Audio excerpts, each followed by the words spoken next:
فرشتے کو بھیجا، جاؤ جبرائیل جا کر میرے محبوب کو جگا کر لے کے آؤ۔ جبرائیل امین آئے، اللہ کے رسول آرام فرما رہے ہیں، محبوب آرام کر رہے ہیں۔ جبرائیل نے پوچھا ہوگا یا رب العالمین، تیرا محبوب تو آرام فرما گیا، میں اس کو کیسے جگاؤں؟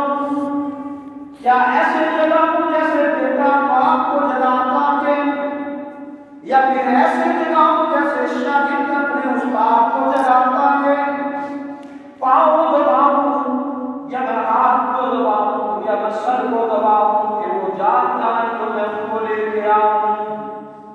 رب العالمین نے فرمایا میرے محبوب مقرب فرشتے جبرائیل امین، یہ تو دنیا کے ضابطے و قانون ہے کہ جب بیٹا باپ کو جگائے گا تو کس طرح جگائے گا، انداز یہ اختیار کرے گا، لیکن میں آج دنیا والوں کو بتانا چاہتا ہوں بلکہ دکھانا چاہتا ہوں، فرشتے جتنے اعلیٰ بن جائیں، جتنے افضل بن جائیں، لیکن میرے محبوب کا مقام تمام مخلوقات سے بلند و بالا ہے، اور اس کا عملی مظاہرہ آج دکھانا ہے۔ جبرائیل جاؤ جا کر وہ نورانی پر جو ہے اپنے نورانی پر لے کر میرے محبوب کے قدموں کے نیچے قدموں کو لگا کر میرے محبوب کو جلا کر لے کے آؤ، تاکہ دنیا والوں کو دکھا دوں، دنیا والوں کو یہ میں دکھا دوں کہ میرے محبوب کا مقام بشر کا مقام بلند ہے، نوری کا مقام میرے محبوب کے قدموں پر نشاور ہے۔ رحمت عالم صلی اللہ علیہ وسلم کو جگایا گیا، قرآن نے معراج کا واقعہ کچھ یوں ذکر کیا، فرمایا سبحان الذی اسری بعبدہ لیلا من المسجد الحرام الی المسجد الاقصی الذی بارکنا حولہ لنریہ من آیاتنا انہ هو السمیع البصیر۔ سبحان پاک ہے وہ ذات۔ اس پر واقعہ ہم ایک بات کو آپ کے سامنے رکھنا چاہتے ہیں۔ ایک بار معراج کا واقعہ کہتے ہیں کہ ایک تو اس وجہ سے پیش آیا کہ حضرت عالم صلی اللہ علیہ وسلم ہم زراعت ہیں تو اللہ نے اپنے محبوب کو بلا کے عرش اور اللہ کی سیر کروا دی۔ ایک وجہ تو یہ علماء نے لکھی ہے، دوسری علماء نے ایک وجہ اور لکھی ہے، وہ وجہ یہ ہے کہ رب العالمین نے جب عالم ارواح کے اندر انبیاء علیہ السلام کی روحوں کو جمع کیا، عالم ارواح کے اندر ایک کانفرنس بلائی، انبیاء کی روحوں کو جمع کر کے میرے رب العالمین نے فرمایا کہ انبیاء یاد رکھو کہ تم تو نبی ہو، لیکن تمہارے بعد ایک ایسا رسول بھیجوں گا، ایک ایسا محبوب بھیجوں گا جو میرا بھی رسول ہوگا، میرا بھی محبوب ہوگا، وہ تمہارا بھی محبوب ہوگا۔ اگر تم اس کی نبوت کا اقرار کرتے ہو تو تمہیں نبوت ادا کرتا ہوں، اگر تم اس کی نبوت سے انکار کرو تو پھر تمہیں نبوت نہیں ہوگا۔ قرآن نے اس واقعے کو یوں نقل کیا، اَإِنْ أَخَذَ اللَّهُ مِيثَاقَ النَّبِيِّينَ لَمَا آتَيْتُكُم مِّن كِتَابٍ وَحِكْمَةٍ ثم جاءكم رسول مصدق لما معكم لتؤمنن به ولتنصرنه۔ قرآن کہتا ہے انبیاء علیہ السلام نے اقرار کیا، قال اقررتم واخذتم على ذلكم اصري قالوا اقررنا قال فاشهدوا وانا معكم من الشاهدين۔ ہم اقرار کرتے ہیں اللہ تو گواہ بن جا، ہم اقرار کرتے ہیں کیونکہ ہم اس نبی پر ایمان لانے والوں میں سے ہیں۔ علماء نے لکھا ہے کہ معراج کی ایک وجہ یہ کہ پیش آئی کہ اللہ معراج کی رات انبیاء کی امامت کرا کے معبود سب انبیاء کے سامنے محبوب کو لا کے کھڑا کرنے کے مقصد یہ تھا کہ انبیاء علیہ السلام آج وہ دیکھ لو وہ نبی جس نبی کے لیے میں نے تم سے وعدہ کیا تھا کہ وہ رحمت عالم صلی اللہ علیہ وسلم. کیونکہ بعض مرتبہ انسان جو ہے وہ بتانے سے کچھ اور بات ہوتی ہے، دکھانے سے کچھ اور ہوتی ہے. زلیخا نے جب زلیخا یوسف علیہ السلام پر فریفتہ ہوئی، گردیدہ ہوئی،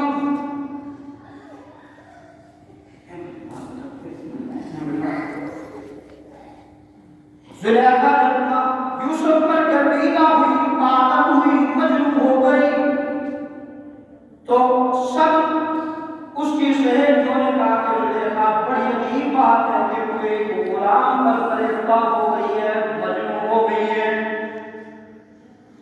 زلیخا نے سوچا کہ میں ان کو بتاؤں یوسف علیہ السلام کا حسن کیسے بتاؤں. تو زلیخا نے ایک جگہ پر سب کی دعوت کی اور سب کو بٹھا کر میز پر سب کو چھریاں بھی دی اور ساتھ پھل دے دیے اور یوسف علیہ السلام کی منت کی کہ صرف یہاں سے گزر کے کیوں چلے جانا، بس اتنا کرنا، ادھر سے گزر کے کیوں چلے جانا. بس جب وہ بیٹھی تھی تو یوسف علیہ السلام گزرے بھی تھے، سب کی سب حسن یوسف کو دیکھنے کے بعد سب نے اپنی انگلیاں کاٹ ڈالی. ہم نہیں کٹے بلکہ کیا کٹی؟ انگلیاں کٹ گئی اور کہنے لگی قلنا حاشا للہ ما ھذا بشرا. اور آج زلیخا نے دکھایا، اب تمہیں معلوم ہوا کہ میں کس کے لیے گردیدہ تھی، کس کے پیچھے فریفتہ تھی. تو رب العالمین نے بھی اپنے انبیاء علیہ السلام کے سامنے اپنے محبوب کی شانوں کو بلند کیا. تخلیقات میں جانا انبیاء نے بھی کہا ہوگا الہ العالمین، جس نبی کے لیے تو نے ہم سے وعدہ لیا ہمیں وہ نبی تو دکھا دے. علماء نے لکھا ہے کہ معراج کی وجہ یہ بھی تھی کہ اللہ اپنے محبوب کو تمام انبیاء کے سامنے محبوب کی زیارت ان کو کروانا چاہتے تھے. بہترین قرآن کہتا ہے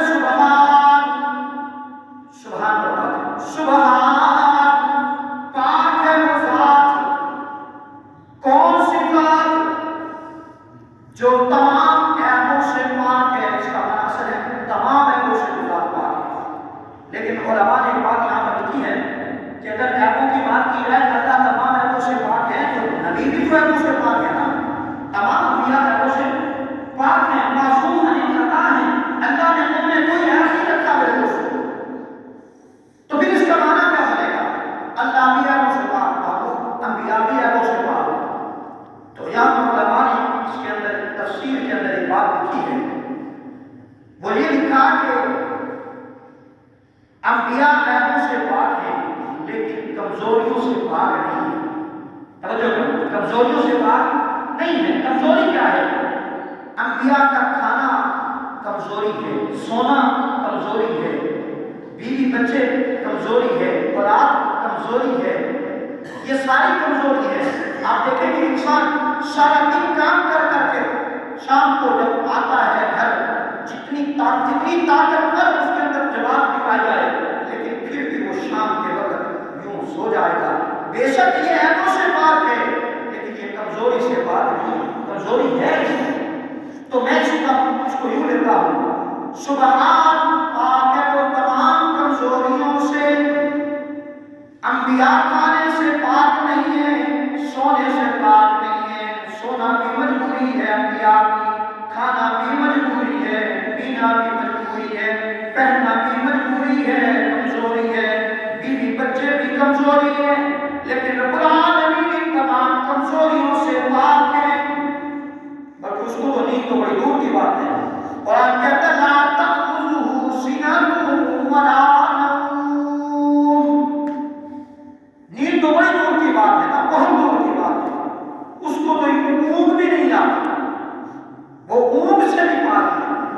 سبحان پاک ہے وہ ذات جو اپنے بندے کو لے کر گئی راتوں رات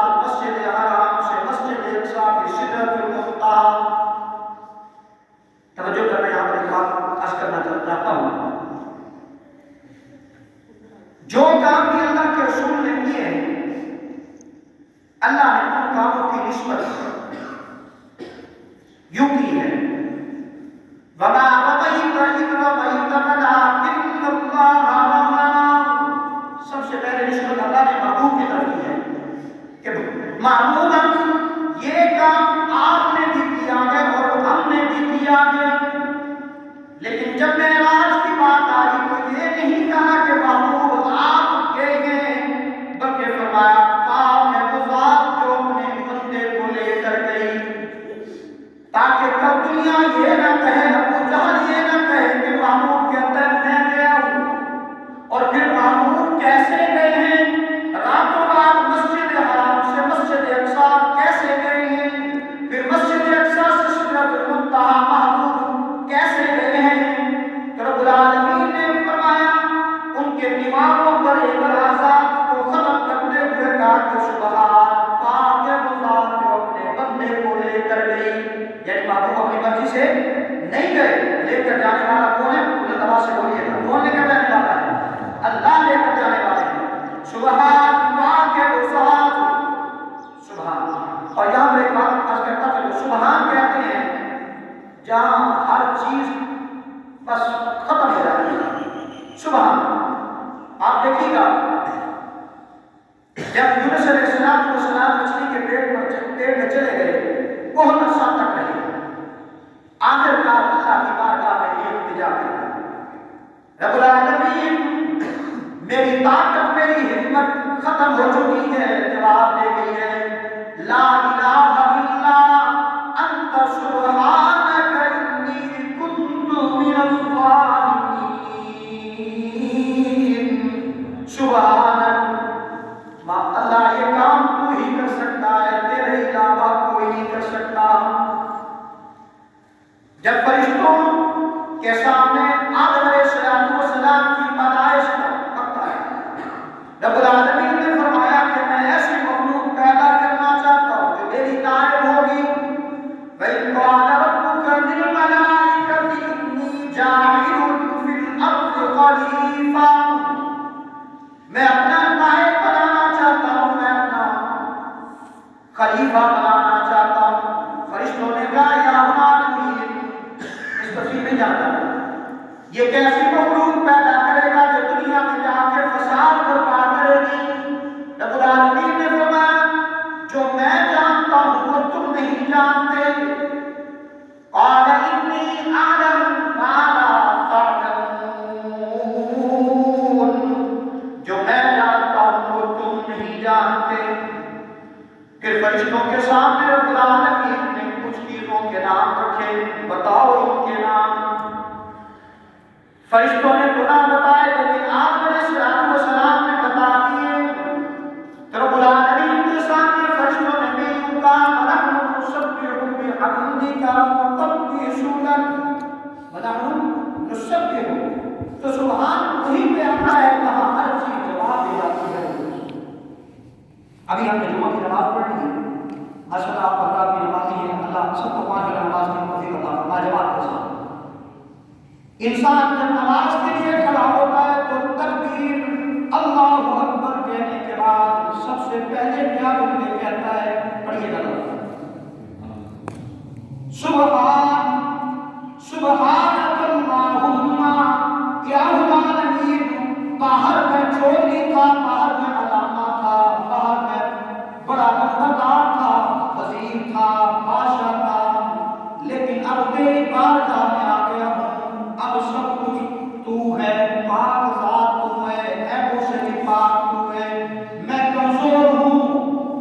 تو قرآن کہتا ہے سبحان الذی اسریٰ بعبدہ، جو اپنے بندے کو راتوں رات لے کر مسجد حرام سے مسجد اقصی لے کر گئی. اگلا جملہ سنیے، سبحان الذی اسریٰ سیر کر. کیا کر رہا ہے؟ سیر کر. یہاں ایک تفصیلات کے اندر ایک بات کرتا چلو. جناب آمنہ بیٹھی ہے، سیدہ آمنہ اپنے بیٹے لفظ جگر کو یوں کے گود میں لے کر بیٹھی ہیں اور کہتی ہیں کہ کاش حضرت اللہ زندہ ہوتا، اپنے بیٹے محمد کو دیکھتا، کتنا حسن ہے، کتنا خوبصورت بچہ ہے. پھر ساتھ ساتھ جملہ یہ بھی کہتا نا کاش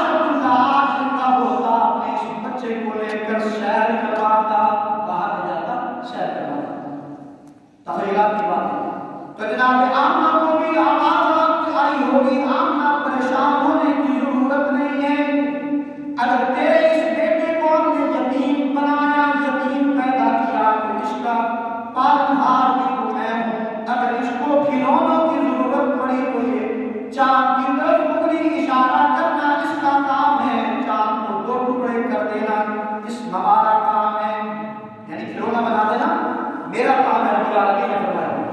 اور تیرے اس بیٹے کو جب سیر کی ضرورت پڑی تو ہم زمین کی سیر نہیں، کہاں کی سیر؟ عرش اللہ کی، سدرۃ المنتہا کی، ہم کو سیر کروا دیں۔ اسرا بعبدی، اسرا سیر کرائے، بعبدی اپنے بندے کو، اس بات کا اسرا بعبدی جو اپنے بندے کو لے گئی رات رات مسجد حرام سے مسجد اقصی، بعبدی ہی کیوں کہا؟ اس پر توجہ کرو۔ رب العالمین کس پاس پر میرے محبوب تشریف لے کر گئے ہوں گے؟ رب العالمین نے بھی پوچھا ہوگا میرے محبوب بتا تجھے کس نام سے بلاؤں؟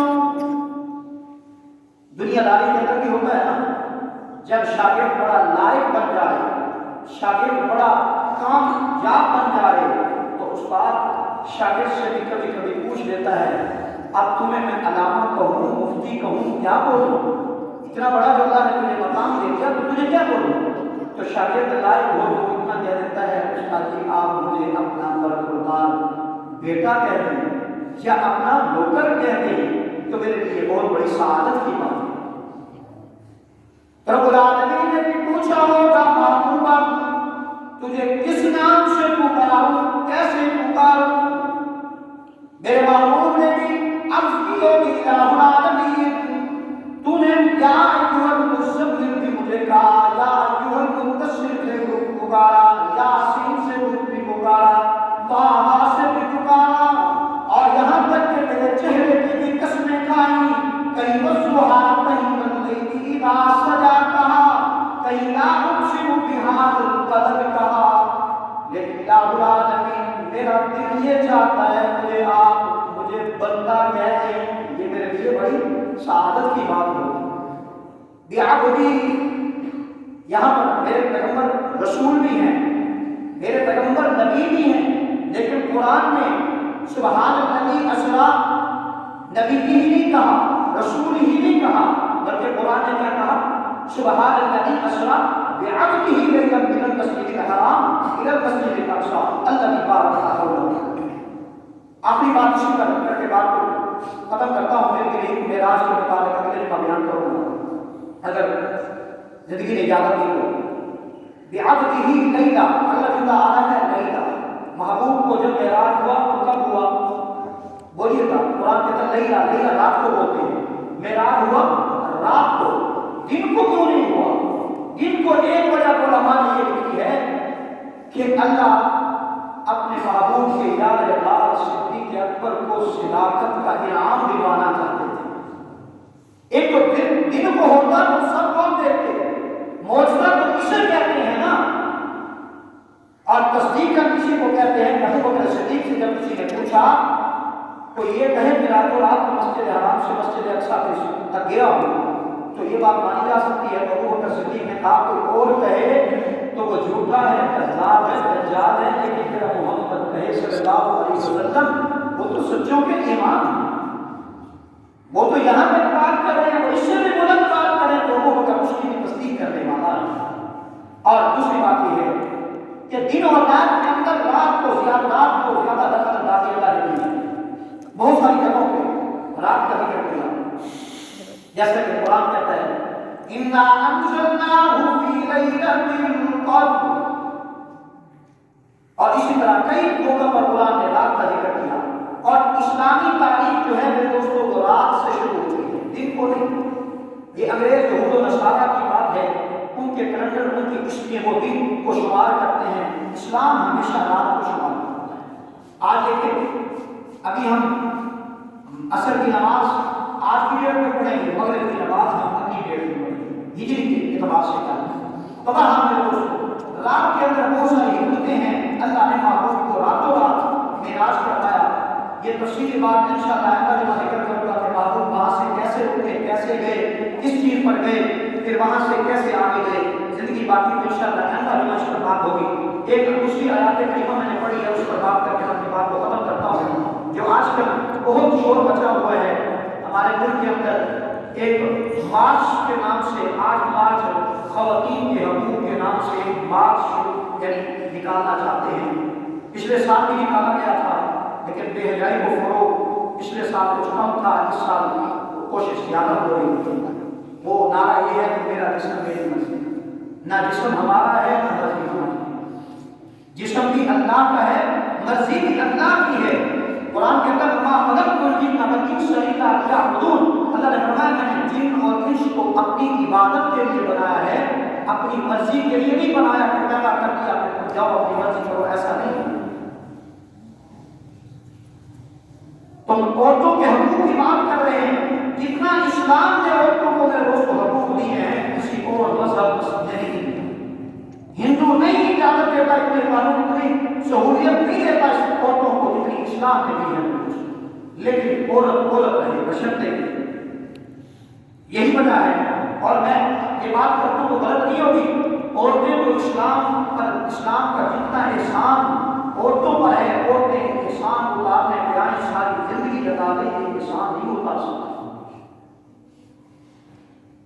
مرد و عورتوں کو قرآن نے فوقیت اس اعتبار سے دی ہے، ایک دوسرے سے تم آگے بڑھ سکتے ہو، لیکن اس لحاظ سے تقویٰ و بہادت کے لحاظ سے آپ دیکھیں، مرد ابو جہل بھی مرد تھا، لیکن کروڑوں ابو جہل مل جائیں سمیہ کے قدموں کی خاک کا ذرہ کے برابر نہیں ہو سکتا۔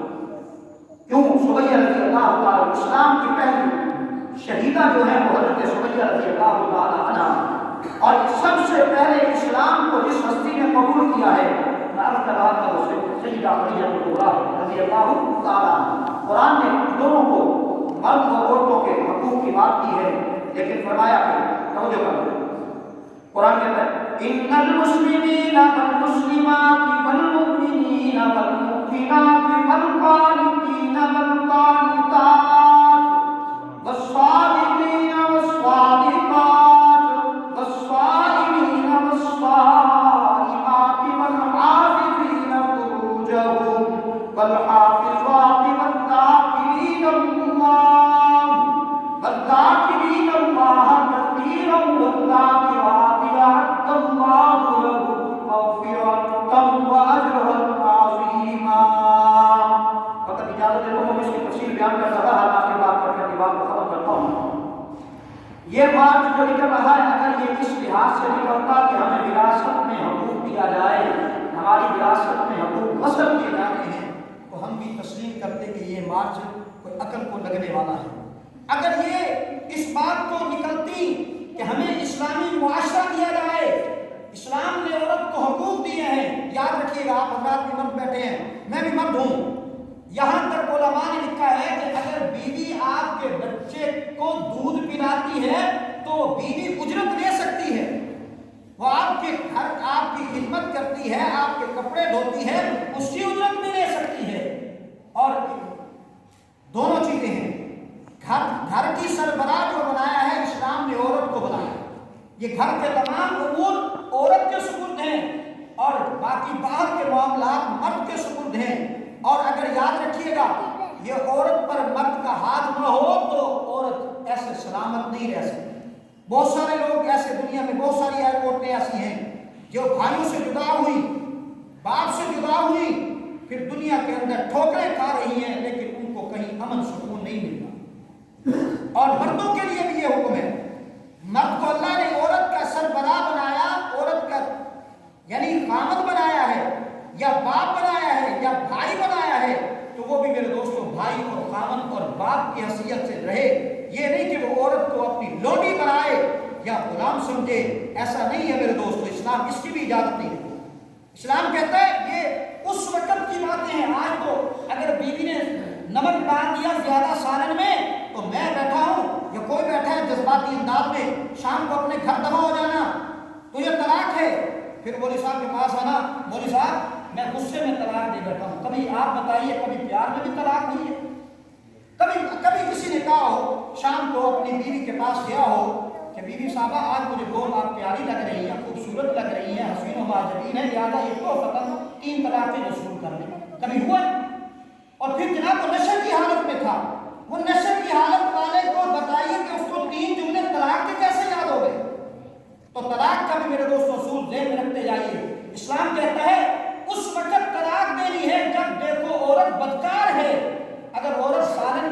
زیادہ ڈانٹے اس پر طلاق نہیں ہے، اس پر تو مجرم بنے گا، اور اللہ کو سب سے زیادہ ناپسندیدہ چیز یاد رکھیے گا طلاق ہے، اور اس کا وبال جو آئے گا یاد رکھیے گا صرف اسی مرد پر نہیں بلکہ اس کے پورے خاندان پر اس کا وبال آئے گا۔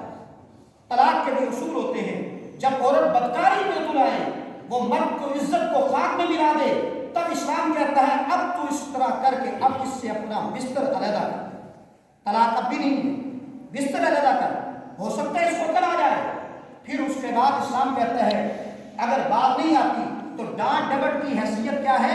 یوں ڈانٹ ڈپٹ ہے، آج تو ہم نے سوٹے اٹھائے ہوئے۔ میں کہتا ہوں اسلام عورتوں کی حق کی بات کرتا ہے، اگر عورتیں بھی اسلام کے ساتھ جڑیں تو اسلام نے عورتوں کو بہت حقوق دیا میرے دوستوں۔ تو اسلام کہتا ہے اگر یہ عورت باز نہیں آتی تو اس کو ایک طلاق دے دو، ایک طلاق دے کر کے اس کو چھوڑو۔ اگر اس کو نظر آ جائے، اپنے بچے نظر آ جائیں، بچے نظر آ جائیں، خامن کو بھی اپنے بچوں کا احساس ہو جائے، یہ دوبارہ آپس میں رجوع کر سکتے ہیں عدت سے پہلے، اور اگر یہ نہیں کرتے تو دوسری طلاق ہو جائے گی یا پھر دوسری دے دے۔ پھر دوسری طلاق کے بعد اسلام کہتا ہے اب اگر دوبارہ یہ رجوع کرنا چاہتے ہیں تو یہ دونوں خامن بیوی بیٹھ کر کسی کو بلا کر نکاح پڑھوا دیں، اپنا نکاح ہو جائے۔ اور اگر اس کے بعد بھی ان کا رجوع نہیں ہو سکتا تو تیسری طلاق ہے، یہ دیر تب بھی ہو جائے گی، نہ دیر تب بھی ہو جائے گی، اب یہ بیوی اس پر حرام ہو جاتی ہے۔ اسلام نے کچھ اصول میرے دوست دیے ہیں، تو بہرحال عورت کے حق کی بات جتنی اسلام نے کی ہے آج تک کسی مذہب نے نہیں کی۔ تو یہ جو مارچ نکل رہا ہے اس کا نہ تو اسلام سے تعلق ہے نہ یہ مسلمان ہوتے ہیں۔ یہ کل پرسوں میڈیا پر ایک بات گھومی ہوئی ہے، وہ ماروی سرمدی ہے، اس کو ایک دوسرے خلیل الرحمان صاحب نے کچھ جملے غلط بولے ہیں، ان کے بقول میں بھی کہتا ہوں کہ عورت کے ساتھ نازیبا جملے نہیں بولنے چاہیے تھے، لیکن جب عورت بے حیائی پر اترائے پھر اسلام کہتا ہے ٹھیک ہے اس کے ساتھ نہیں، کوئی مسئلہ نہیں، کیونکہ وہ ماروی سرمدی جو ہے اس کے پیچھے تحقیق کر کے دیکھے وہ ہندو عورت ہے، وہ اسلام مسلمان عورت نہیں ہے۔ تو بہرحال میرے دوستوں دعا ہے اللہ ہمارے ملک کو ان سب چیزوں سے پاک صاف کرے، اسلامی آئین کا نفاذ ہو۔ ہم تو پہلے دن سے چاہتے ہیں کہ پاکستان میں اگر اسلام آ جائے تو ہر بندہ، صرف عورت نہیں، ہر بندہ مرد ہو یا عورت ہو امن میں اور سکون میں آ جائے گا، ہر بندے کو اس کے حقوق ملیں گے۔